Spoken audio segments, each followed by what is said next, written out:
মানুষ জীবন দিয়েছে, পঙ্গু হয়েছে, যার মধ্য দিয়ে বাংলাদেশের মানুষেরা দীর্ঘ সময় ধরে চেপে বসা এক ফেসিবাদ থেকে আমরা মুক্তি লাভ করতে পেরেছিলাম। এবং তারপরে আমরা একটা নতুন বাংলাদেশের প্রত্যাশা করেছি, এমন এক বাংলাদেশ যেই বাংলাদেশে কোনো বিভাজন থাকবে না, যেই বাংলাদেশের সকল নাগরিকের অধিকারকে সুরক্ষা দেওয়া হবে, যেই বাংলাদেশে গণতান্ত্রিক প্রতিষ্ঠানগুলোকে শক্তিশালীভাবে দাঁড় করানো হবে, যেই বাংলাদেশে গণতন্ত্র, ভোটাধিকার এবং রাষ্ট্রীয় প্রতিষ্ঠানগুলোতে জবাবদিহিতা নিশ্চিত করা, এটাই ছিল আমাদের মূল উদ্দেশ্য। এবং সেই উদ্দেশ্যকে ধারণ করে আমরা ঐক্যমত্য কমিশনের আলোচনায় বসেছিলাম। সেই ঐক্যমত্য কমিশনের আলোচনা থেকেই গণভোটের সিদ্ধান্ত। সেই গণভোটে এই কালীগঞ্জের মানুষেরা, গাজীপুরের মানুষেরা, বাংলাদেশের মানুষেরা 70% মানুষ গণভোটে হ্যাঁ এর পক্ষে অবস্থান নিয়েছে।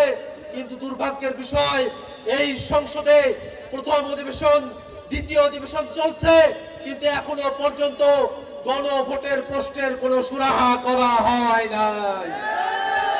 আমরা সরকারকে জানান দিতে চাই, মাত্র 30% টাকায় জমির মালিক হয়ে নতুন বাংলাদেশের গড়ে তোলার স্বপ্ন দেখা বাংলা বসতি। যে বাংলাদেশের মানুষেরা 70% মানুষ গণভোটে হ্যাঁ এর পক্ষে বলেছিল, সেই মানুষেরা কিন্তু এখনো পর্যন্ত জীবিত আছে, সেই মানুষেরা জেগে আছে, তারা অপেক্ষা করছে, তারা সরকারকে সময় দিচ্ছে।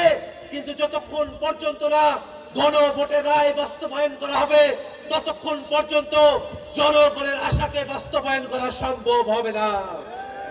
ভাইরা আমার, আমরা এই বাংলাদেশে নানা ধরনের অরাজকতা দেখছি, বিভিন্ন জায়গায় চাঁদাবাজি, ছিনতাই, মাদকের সাম্রাজ্য তৈরি হয়েছে। আমরা সরকারের কাছে বলতে চাই, বাংলাদেশ থেকে মাদক, চাঁদাবাজের যে সাম্রাজ্য তৈরি করা হয়েছে, সেগুলোকে অবশ্যই নির্মূল করতে হবে। এবং পাশাপাশি আমরা বাংলাদেশে জাতীয় নাগরিক পার্টি এনসিপির একটি মধ্যমপন্থী রাজনীতিকে ছড়িয়ে দেওয়ার কাজ করছি। আমরা এই কালীগঞ্জবাসী এবং গোটা গাজীপুরবাসীকে আহ্বান জানাবো, এনসিপির সাথে থাকুন। এনসিপি শাপলা কলিমার কানিয়ে গোটা বাংলাদেশে মধ্যমপন্থী গণতান্ত্রিক যে রাজনীতির সূচনা করেছে, সেই রাজনীতির হাতকে শক্তিশালী করার জন্য আপনাদের সকলের প্রতি উদাত্ত আহ্বান জানিয়ে আমি আমার বক্তব্য এখানে শেষ করছি। ইনকিলাব জিন্দাবাদ।